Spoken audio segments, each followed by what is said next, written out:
राम राम भाइयों, आप सबका स्वागत है आपके favourite YouTube channel atomic study पे। तो विदाउट वेस्टिंग टाइम स्टार्ट करते हैं हमारा पेपर डिस्कशन क्लास 11 का हाफ ईयरली बायोलॉजी का। तो देखिए, सबसे पहले तो पैटर्न देख लीजिए पेपर का। पहली बात, आपको सारे क्वेश्चन करने हैं, कोई ऑप्शन में नहीं है। तो पहले से लेकर 9वां क्वेश्चन तक है ना, आपके सारे एक एक नंबर के होंगे। 10वें से लेकर 12वें तक, मतलब 3 क्वेश्चन आपके 2-2 नंबर के होंगे, और 2 क्वेश्चन 13वां और 14वां आपका 3 नंबर का आएगा। एक केस स्टडी आएगी आपकी 15वां क्वेश्चन होगा ना, वो केस स्टडी होगी, वो 4 नंबर की होगी केस स्टडी। छोटे छोटे 4 क्वेश्चन होंगे। और जो 16वां और 17वां क्वेश्चन होगा वो 5 नंबर का आएगा। 5-5 नंबर के, मतलब 10 नंबर के क्वेश्चन हो गए। तो आइए अब पेपर डिस्कशन स्टार्ट करते हैं। देखना, पहला क्वेश्चन क्या बोलते हैं, antibodies are a chemical. Antibody क्या होती है, आप मुझे बताओ। फैट, प्रोटीन, एक्टिन या फॉरेन पैथोजन। अब देखो, एक्टिन आपको पता है, एक्टिन ना होता तो प्रोटीन ही है, पर ना हम प्रोटीन पे टिक करना है यहाँ पे, एक्टिन पे टिक नहीं करना। एक्टिन वैसे प्रोटीन ही होता है, ये बात ध्यान रखना, पर हमें किस पे टिक करना है, प्रोटीन पे टिक करना है। Which of the following plant material is efficient water incapability, मतलब सबसे प्लांट, कौन सा प्लांट का मटेरियल है जो पानी को अच्छे तरीके से सोख लेता है। तो हमने प्लांट किंगडम के अंदर पढ़ा था, कब, जब हम एल्गी के यूजेस पढ़ रहे थे। अगार अगार किससे मिलता है अपने को, रेड एल्गी से मिलता है अगार अगार, है ना। और ये देखो, ये सारे एग्जांपल देखिए, सेलुलोज, पैक्टिन, लिग्निन, है ना। तो अगार अगार होता है, वो पानी को सोख लेते हैं, तो अगार अगार आएगा इसका आंसर। प्लांट किंगडम वाले चैप्टर से क्वेश्चन है, और ये आपका क्वेश्चन है एंटीबॉडीज आर केमिकल। ये आप कहीं से मान सकते हो, ये आप बायो उससे मान सकते हो, क्या बोलते हैं, ये वैसे 12th क्लास का क्वेश्चन बनता है प्रॉपरली। पर आप जो आपका वो है ना चैप्टर सेल वाले के बाद का, जिसके अंदर हम ये सब पढ़ते हैं, लाइफ साइकिल वगैरह, सेल की लाइफ साइकिल नहीं, वो सब केमिकल्स के कंपोजिशन पढ़ते हैं हमारे, उस वाले चैप्टर से। विच of the following organelle does not surrounded by any membrane, कौन सी ऑर्गेनेली होती है जिसके पास मेम्ब्रेन नहीं होता है। सेल वाले चैप्टर से क्वेश्चन है, आपको ध्यान रखना है। एक राइबोसोम होती है और एक सेंट्रियोल होती है। सेंट्रियोल ह्यूमंस के अंदर मिलती है, और क्या बोलते हैं, मतलब एनिमल्स के अंदर मिलती है सेंट्रियोल, और राइबोसोम दोनों, एनिमल प्लांट दोनों में मिलती है। तो राइबोसोम, अगर यहाँ पे सेंट्रियोल ऑप्शन आ जाता तो सेंट्रियोल भी सही होता, ठीक है। The breaking of which of the following bond lead to release of energy, कौन से बॉन्ड के टूटने से एनर्जी निकलती है। PP bond, SS bond, NN bond, है ना। और ऑप्शन ये भी है सीसी बॉन्ड। आपको पता है, जब हम खाना खाते हैं तो हमारे खाने में क्या होता है, कार्बोहाइड्रेट होता है। और देखो, जब कार्बोहाइड्रेट में मतलब ग्लूकोज होता है, जब ग्लूकोज टूटता है तभी अपने को एनर्जी मिलती है। ग्लूकोज किसका, कौन से कंपाउंड है, किससे बना, कार्बन से बना, तो मेनली कार्बन कार्बन बॉन्ड टूटता है तब एनर्जी मिलती है। अब देखो, मियोसिस ओकर इन ह्यूमन फीमेल इन, जो मियोसिस होती है वो ह्यूमन फीमेल के अंदर कहाँ होती है भाई, सीधी सीधी बात है, ओवरी के अंदर होती है ना। या आप ऐसे भी बोल सकते हो कि जो आपका चलो वो तो आप रिप्रोडक्शन के अंदर चला जाएगा, 12वीं क्लास की, उसको छोड़ दो। बस आप ये ध्यान रखना, मियोसिस ह्यूमंस के अंदर कहाँ होती है, ओवरी के अंदर होती है, फीमेल के अंदर। अब यही क्वेश्चन चेंज करके मेल कर दे तो आप यहाँ क्या करोगे, टेस्टिस कर देना या स्पर्म कर देना, या यहाँ पे ओवम भी कर सकते हो आप। ओवम किससे बनता है, मियोसिस से बनता है। ऐसे पूछ ले, मियोसिस से बनता क्या है ह्यूमंस, फीमेल के अंदर, तो ओवम आएगा। मियोसिस से बनता क्या है ह्यूमन मेल के अंदर, तो क्या आएगा, स्पर्म आएगा। और मियोसिस होती किसके अंदर, ह्यूमन मेल के अंदर, टेस्टिस के अंदर होती है ना, ठीक है। सेगमेंटेशन इन द, देखना, segmentation in the body is first observe in, ये किसका, एनिमल किंगडम का क्वेश्चन आ गया। सेगमेंटेशन आपको बॉडीज के हिस्से कहाँ देखने को मिले, सबसे पहले एनालिडा के अंदर देखने मिले थे, है ना। Kranz anatomy is the feature of which plant, बहुत अच्छे से याद रखना। क्रींज एनाटोमी बहुत अच्छे से पढ़ाई गई थी, वो वृत्त होती है साइडों में, वो सर्कल सर्कल से बनते हैं ऐसे। जैसे क्रींज का मतलब वो माला होती है ना, जो हम किसी कोई मर जाता है तब चढ़ा के आते हैं, गोल सी माला होती है वो, तो वो उसको बोलते हैं क्रींज, ठीक है। वो C4 प्लांट के अंदर मिलती है, आपको अच्छे से याद रखना, ठीक है। Right the scientific name of a mango, पहले चैप्टर का पहला ही सबसे आसान सवाल है, मेंजीफेरा इंडिका। ये तो आपको बचपन से याद होना चाहिए, जिसने बायो पढ़नी स्टार्ट की, मेंजीफेरा इंडिका, आपको नाम ही अच्छे से याद होना चाहिए था। अब देखो, 9वां 10वां क्वेश्चन असर्शन रीजन का आ गया आपका, ये भी एक एक नंबर के हैं। असर्शन क्या बोलता है, cold blooded animal do not have fat layer, जो कोल्ड ब्लडेड एनिमल होते हैं उनके पास फैट लेयर नहीं होती, ठीक है। और फिर क्या बोलते हैं, cold blooded animal use their fat for a metabolic process during the hibernation, जो जानवर ठंड में रहते हैं उनके पास क्या नहीं होती फैट। देखो, कोल्ड ब्लडेड, जिनका ये नहीं है, कोल्ड ब्लडेड है, यहाँ पे ध्यान रखना। आप सोचते हो ठंड में रहते हैं जो एनिमल, वो तो कोल्ड एरिया हो गया, कोल्ड ब्लडेड दूसरे होते हैं। देखो, जैसे हम सिवरिंग करते हैं, हम कांप पाते तो हम हॉट ब्लडेड है, ठीक है। पर ये कोल्ड ब्लडेड को पोइकिनोथर्मिक बोलते हैं। ये एनिमल किंगडम से क्वेश्चन है। Do not have fat layer, उनके पास फैट लेयर नहीं होती।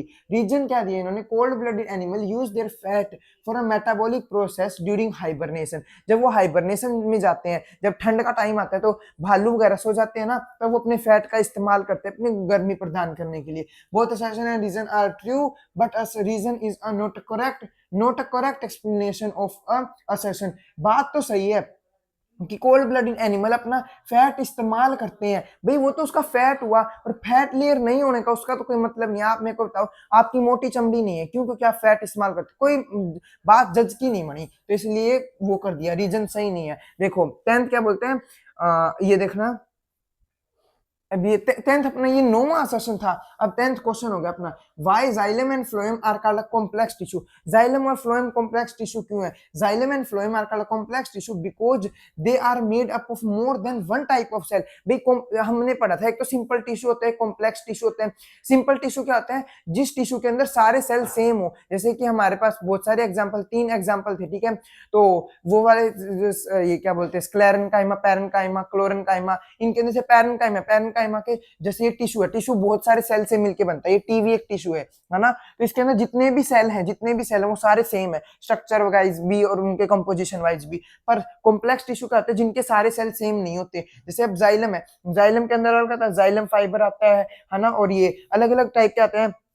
जाइलम पैरेंकाइमा आते हैं, ऐसे फ्लोएम के अंदर phloem fibre, phloem parenchyma, vessels है ना, ट्यूब्स, ये सब मतलब जाइलम के अंदर ट्यूब वेसल आती है, ठीक है। और इसके अंदर कॉम्पेनियन सेल आते हैं फ्लोएम के अंदर। तो एक एक टिश्यू बहुत सारे सेल से मिलकर बना है, क्योंकि ये क्या होता है, made up of more than one type of cell. ये टाइप को अंडरलाइन करना, type of cell, and these different type of a cell coordinate to perform the same function. और ये सारे सेल मिलके कोऑर्डिनेशन करते हैं।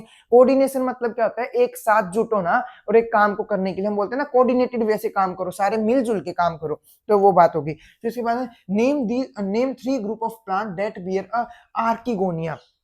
बहुत सिंपल सा सवाल है, आर्किगोनिया किसके पास होता है? भाई फीमेल वाली बात है, याद रखना, जिम्नोस्पर्म के पास पोलन ग्रेन आ जाता है, पर आर्किगोनिया तो उनके पास रहता ही रहता है। The 3 group of plant that bear archegonia are bryophyta including mosses. Mosses के पास भी होता है, ठीक है, और लीवरबोट। ब्रायोफाइटा में दोनों, ब्रायोफाइटा की तो एग्जांपल है, ब्रायोफाइटा दो टाइप के, मोसिस और लीवरबोट, ठीक है। और pteridophyte which include horsetail, which includes horsetail and a fern. भाई ये ना क्या करा, एनसीईआरटी की लाइन छेप दी, बस आप इतना लिख दो, ब्रायोफाइटा, टाइडोफाइटा, जिम्नोस्पर्म, आपको पूरे आंसर मिलेंगे। और यहाँ पे पोल ये पूछ रहे ना, आर्किगोनिया ना, एंथ्रीडियम पूछ ले, एंथ्रीडियम मेल वाला, एंथर से याद सिखाया था मैंने आपको, एंथ्रीडियम हो मेल वाला एंथर से, तो वो जिम्नोस्पर्म नहीं आएगा उसका आंसर, ठीक है। What is a वेनिएशन? वेनिएशन क्या होती है? What are the various type of it? अब ये तो क्वेश्चन हो गया प्लांट किंगडम का, ये हो गया मॉर्फोलॉजी का। The arrangement of a veins, देखो वेनिएशन हम बोलते हैं ना, एक तो सीधा पत्ता होता है, जैसे कि इसका केले का पत्ता, उसकी उसके ऊपर धारियां ऐसे सीधी सीधी होती है। एक होता है पीपल का पत्ता, उसके अंदर जाले जाले से बने होते हैं पत्ते के अंदर, उन्हीं को वेनिएशन बोलते हैं, ठीक है।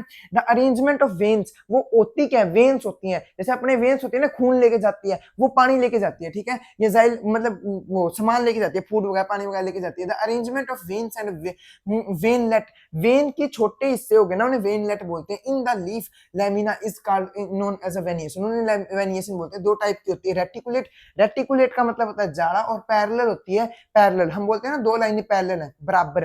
अब केले के अंदर कौन सी मिलेगी आपको? पैरेलल, और मोनोकोट्स के अंदर पैरेलल मिलती है आपको। तो आप ना केला क्या है? मोनोकोट है, और पीपल क्या है? डाइकोट, ऐसे आप बता सकते हो, ठीक है।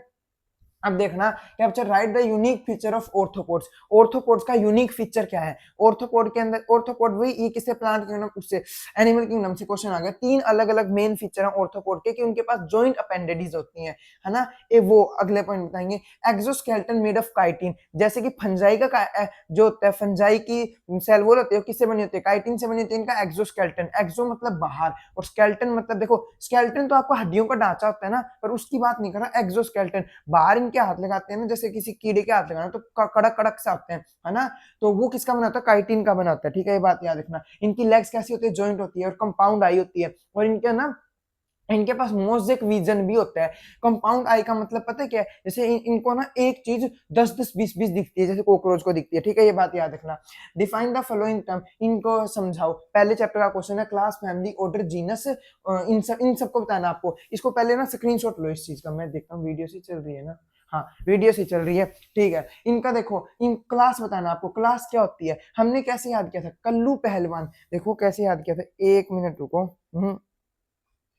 1 सेकंड रुक जाओ बस आप। हाँ, हमने कैसे याद किया था, कल्लू पहलवान ऑर्डर फॉर गली सड़ी सब्जी, हमने इस तरीके से याद किया था। कल्लू kingdom, phylum, order, family, class, species, subspecies, ऐसे याद करना आपको, ठीक है। कल्लू पहलवान, ओहो गलती कर दी, कल्लू पहलवान गया ऑर्डर फॉर, कल्लू पहलवान गया ऑर्डर, कल्लू पहलवान गया ऑर्डर फॉर गली सड़ी सब्जी, है ना, ये यहाँ से नहीं आएगा, यहाँ से आएगा। Kingdom, phylum, class, order, family, species, sub species, ठीक है, ऐसे याद रखना आपको। देखो क्लास क्या है, class is taxonomy rank that exist below phylum. अब देखो कल्लू पहलवान गया ऑर्डर फॉर, किसके नीचे है ये, सबसे ऊपर तो किंगडम होगा, किंगडम से नीचे कौन, फाइलम, फाइलम से नीचे क्लास, तो किसके taxonomic rank that exist below, below मतलब नीचे, phylum and above the order, order के ऊपर है और इसके नीचे है, ठीक है। अब अगली देखो फैमिली क्या है, फैमिली किसके, ऑर्डर से तो नीचे और स्पीसीज से ऊपर है, ठीक है। Family compose a group of closely related जनेरा, देखो कल्लू पहलवान ऑर्डर फॉर गली सड़ी सब्जी, ठीक है। जीएस, पता नहीं क्या हो रहा, फास्ट फास्ट बनाने के चक्कर में जी रह गया, कोई बात नहीं, इसको मेंशन करो। कल्लू पहलवान गया ऑर्डर फॉर गली सड़ी सब्जी, तो किसके, ग्रुप ऑफ जनेरा, बहुत सारे जनेरा का ग्रुप मिलके क्या बनाती है, फैमिली बनाती है, सीधी सीधी बात है, तभी तो वो ऊपर रखी गई है ना, ठीक है। फिर उसके बाद order, order is a taxonomic rank that exist below the class, class के तो नीचे थी ऑर्डर, देखो कल्लू पहलवान गया ऑर्डर फॉर, क्लास के तो नीचे, ऑर्डर किसके, क्लास के तो नीचे है और फैमिली से क्या है, ऊपर है, ये बात याद रखना। अब ये देखना जीनस क्या होता है, जीनस क्लोज रिलेटेड स्पीसीज का ग्रुप क्या कहलाएगा, जीनस कहलाएगा। जैसे मैंजीफेरा, इन जैसे अभी सोलेनम ट्यूबरोसम, सोलेनम मेलेंजिना, है ना, जैसे ये वाली बात, तो हम दे रखे हैं एग्जांपल, तो यही बात है, बिल्कुल सिंपल सिंपल से क्वेश्चन पूछे। फिर ये केस स्टडी है, इस केस स्टडी को रीड करने की मेरे हिसाब से जरूरत नहीं है, अगर जरूरत पड़ेगी तो हम देख लो, इसको देख लो, अगर जरूरत पड़ेगी तो हम वापस इसको रीड कर लेंगे, पहले से क्वेश्चंस देखते हैं, ये बहुत बार क्वेश्चन आपको आते होते हैं। देखो state the characteristic of a prokaryotic cell, prokaryotic cell में क्या होता है, यूकैरियोटिक कौन से होते हैं और प्रोकैरियोटिक कौन से होते हैं, आप सबको पता है, प्रो पुराने वाले, यूकैरियोटिक नए वाले, ठीक है। Lack of membrane bound nucleus, prokaryote पुराने वालों के पास मेम्ब्रेन नहीं होती और ऑर्गेनेलीज नहीं होती, न्यूक्लियस के बाहर मेम्ब्रेन नहीं होती है ना, लैक ऑफ सेल ऑर्गेनेल, उनके पास ऑर्गेनेली नहीं होती, उनके पास एक ऑर्गेनेली है, कौन सी, राइबोसोम, जो कि क्या होती है, मेम्ब्रेन बाउंड नहीं होती है, अभी हमने क्वेश्चन भी किया, ठीक है। Mention a single membrane bound organelle which is rich in a hydrolytic enzyme, ये सेल वाले चैप्टर का, हाइड्रोलाइटिक एंजाइम किसमें होती है, लाइसोसोम में होती है। लाइसोसोम भी हमारा खाना वगैरह सब कुछ पचती कहाँ है, लाइसोसोम के अंदर जाके सब कुछ सौदा वो होता है, डाइजेस्ट होता है, ठीक है। तो ध्यान रखना लाइसोसोम के अंदर ये एंजाइम होती है सारी की सारी, और ये कौन सी, एसिडिक पीएच में काम करती है ये एंजाइम, याद रखना कौन से पीएच में, एसिडिक पीएच में। Justify the statement, mitochondria is power house of cell, क्या माइटोकॉन्ड्रिया पावर हाउस है सेल का, बिल्कुल है, क्यों, क्योंकि माइटोकॉन्ड्रिया के अंदर एटीपी स्टोर रहती है, क्या रहती है, एटीपी, हमारी एटीपी, एटीपी तो सबको पता है क्या होती है, एडिनोसिन ट्राइफॉस्फेट, अब ये फुल फॉर्म थी, पूछ सकते हैं आपसे, मैं कह रहा हूँ एटीपी आपको पता है ना क्या होती है, जो आपको एनर्जी देती है, ठीक है। In mitochondria ATP is produced, that why it is called a power house of cell, इसके अंदर एटीपी बनती है, एटीपी स्टोर रहती है, कुछ भी बोल सकते हो आप, ठीक है। Right the function of a following, इनके फंक्शन बताओ। स्मूथ एंडोप्लाज्मिक रेक्टिकुलम, देखो रफ एंडोप्लाज्मिक रेक्टिकुलम तो प्रोटीन बनाती है, स्मूथ एंडोप्लाज्मिक रेक्टिकुलम क्या बनाती है, स्टीरॉइड्स बनाती है, याद रखना, सिंथेसिस ऑफ लिपिड, और स्टीरॉइड्स क्या होते हैं, लिपिड ही तो होते हैं स्टीरॉइड, तो ये बात आपको याद होनी चाहिए बिल्कुल अच्छे से कि स्टीरॉइड लिपिड ही होते हैं, आप यहाँ पे लिपिड भी लिख सकते हो, स्टीरॉइड भी लिख सकते हो, ठीक है। और ना स्मूथ एंडोप्लाज्मिक रेक्टिकुलम में कुछ सब्सटेंस रिलीज होते हैं जो डिटॉक्सिफिकेशन ऑफ लीवर में भी हेल्प करते हैं। गोल्जी एपरेटस, देखो गोल्जी एपरेटस का क्या काम होता है, देखो सिस फेस होता है, ट्रांस फेस होता है, अब जो सब्सटेंस आया वो उसके अंदर जाएगा और फिर उसके अंदर से बचता है, it is a packing organelle, ये क्या करती है, पैकिंग करती है, गोल्जी क्या करती है, पैकिंग, इसको अच्छे से याद रखना, जैसे गोल्जी है ना, गोल्जी बॉडी, उसके अंदर से पैक होकर सब्सटेंस आगे जाता है, वो हमने पढ़ा था ना, एक वो पूरा सिस्टम था जिसके अंदर तीन चार चीजें थे, वो पढ़ा था। देखो write down the function of endoplasmic reticulum, अगला क्वेश्चन है एंडोप्लाज्मिक रेक्टिकुलम के फंक्शन बताओ। इस क्वेश्चन को देखो, अब देखो गोल्जी का काम होता है पैकिंग करना, वो अच्छे से याद रखना आपको। फिर उसके बाद है write down the function of endoplasmic reticulum, endoplasmic reticulum के फंक्शन क्या होता है, ईआर, भाई दो प्रकार की होती है, स्मूथ होती है, रफ होती है, ठीक है। देखो endoplasmic reticulum is a complex network of tube, और ये ना जो ट्यूब होती है ना कैसी भी हो सकती है, मतलब ये जो होते हैं ऐसे गोल भी हो सकती है, लंबी भी हो सकती है पाइप की फॉर्म में, है ना, exclusively present in cytoplasm of a eukaryotic cell, और ये एंडोप्लाज्मिक रेक्टिकुलम होती है ना, पहली बात प्रोकैरियोट में तो ऑर्गेनेली होती है, तो यूकैरियोट्स में होती है, और ये न्यूक्लियस से चिपकी रहती है, ठीक है ना। कम इन फॉर्म, दो फॉर्म की होती है, यहाँ पे ये लिख सकते हो इट बाउंड विद न्यूक्लियस, ऐसे भी लिख सकते हो आप, है ना। रफ एंडोप्लाज्मिक रेटिकुलम और smooth endoplasmic reticulum, the reticulum perform the function. देखो it is responsible for the production and secretion of steroid hormone. अब ये भी बताया स्टीरॉइड प्रोड्यूस करती है, स्टीरॉइड क्या होते हैं, लिपिड ही होते हैं, तो ये वाली बात। It also responsible for synthesis of essential lipid such as a phospholipid and cholesterol. ये फोस्फोलिपिड और कोलेस्ट्रॉल भी सिक्रीट करती है, याद रखना आप अच्छे से, ठीक है, क्या फोस्फोलिपिड और cholesterol. It is responsible for the metabolism of carbohydrate, और कार्बोहाइड्रेट के मेटाबॉलिज्म में मदद करती है। इट इज अ रिलीज ये कहते हैं calcium ion which are unnecessary for the nervous system. हमारे कैल्शियम आयन हमारे नर्वस सिस्टम के लिए बहुत ज्यादा जरूरी होता है, तो ये कैल्शियम भी सिक्रीट करती है। कैल्शियम वाली बात आपको याद होगी, स्टीरॉइड वाली बात आपको याद हुई होगी, कार्बोहाइड्रेट वाली भी बात आपको याद हुई होगी, बस यही नहीं ध्यान था आपको, इसको ध्यान रख लेना, ठीक है। 16वां क्वेश्चन है, तो 5 नंबर का है, इसके तो 5 पॉइंट लिखने ही पड़ेंगे। अगर आप इस तरीके से नहीं लिख सकते ना, तो आप ये कर सकते हो, फंक्शन पूछे मेनली, तो आप क्या करो, पहले तो ये बात लिख दो, फिर इसके ऐसे क्राइट वो कर दो, क्लासिफाई की भी ER होती है, स्मूथ और रफ होती है। स्मूथ के फंक्शन लिख दो, रफ लिख दो। रफ के ऊपर राइबोसोम जुड़ा रहता है, स्मूथ के ऊपर राइबोसोम नहीं जुड़ा रहता है। देखो जहाँ पे राइबोसोम है वहां प्रोटीन बनेगा, तो रफ वाली प्रोटीन बनाती है, ये बात आप लिख देना, ठीक है। फिर यहाँ पे क्या बोलते हैं, ये वाला क्या बोलते हैं, स्मूथ वाली क्या स्टीरॉइड्स बनाती है, ये लिख देना, लिपिड बनाती है, ये लिख देना। तो जो एनसीईआरटी में उतना भी लिख सकते हो, तो आपका काम चल जाएगा, 5 नंबर आपको दे देंगे, पर डायग्रामेटिकली सही बनाना। अब देखो ये हमारा मॉर्फोलॉजी से क्वेश्चन आ गया, explain the suitable example of different phyllotaxonomy. Phyllotaxonomy क्या होती है, अरेंजमेंट ऑफ लीफ, लीफ की अरेंजमेंट उसकी डंडी पे, मतलब जो स्टेम होती है उसके ऊपर लीफ की अरेंजमेंट कैसे, उसे फाइलोटैक्सोनॉमी बोलते हैं। The arrangement of leaf on stem of plant is called phyllotaxonomy. Stem पे डंडी पे उसके लीफ की अरेंजमेंट कैसी है, आपने देखा होगा लीफ है ना, बहुत बार आपने देखा होगा यहाँ यहाँ यहाँ यहाँ एक नोड पे दो लीफ, एक नोड पे दो लीफ, एक नोड पे दो लीफ, एक इधर था एक इधर था, ये क्या अपोजिट हो गया, एक इस साइड एक इस साइड, है ना। और यहाँ पे देखो एक नोड पे एक लीफ और एक इधर अल्टरनेट, एक इधर एक इधर एक इधर एक इधर, एक नोड पे एक लीफ, एक नोड पे बहुत सारी लीफ, एक नोड पे बहुत सारी लीफ, दो से ज्यादा, कितनी है, दो से ज्यादा है ना ये लीफ, एक नोड के ऊपर कितनी है, दो से ज्यादा है, ठीक है। एक नोड पे बहुत सारी लीफ बोल सकते हैं हम, ठीक है। फिर उसके बाद इनकी ये डेफिनेशन देख लो, अपोजिट, अपोजिट में क्या आते हैं, एक नोड पे अपने को दो लीफ मिली और एक इधर एक उधर, ठीक है। तो इसका एग्जांपल कौन होता है, गवावा होता है, ठीक है। तो इन this type of arrangement a pair of leaf, pair मतलब दो जनों का अपोजिट टू ईच अदर, एक दूसरे से अपोजिट डेवलप होती है, और कहां पे होती है, ईच नोड पे, एक हर एक नोड पे ऑन ऑफ स्टेम, ठीक है। इसका एग्जांपल क्या है, गवावा, अल्टरनेट, एक नोड पे एक ही लीफ डेवलप होगी और वो भी दूसरी नोड पे दूसरी लीफ डेवलप होगी, वो भी अल्टरनेटली, एक इधर एक इधर एक इधर एक इधर, ठीक है। This type of arrangement only